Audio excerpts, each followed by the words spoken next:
सुनो, तुम व्हाट्सएप पे हो? नहीं, मैं घर पे हूँ। अरे मेरा कहने का मतलब है तुम व्हाट्सएप यूज करती हो? नहीं, मैं फेरम लवली का यूज करती हूँ। अरे मेरी माँ, तुम व्हाट्सएप चला लेती हो? नहीं, पर तुम चला लेना, मैं पीछे बैठ जाऊंगी।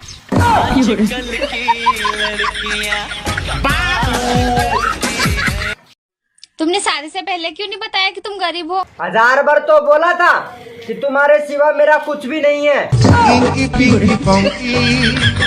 भाई साहब, कल मेरे साथ में क्या हुआ तुमको मालूम है?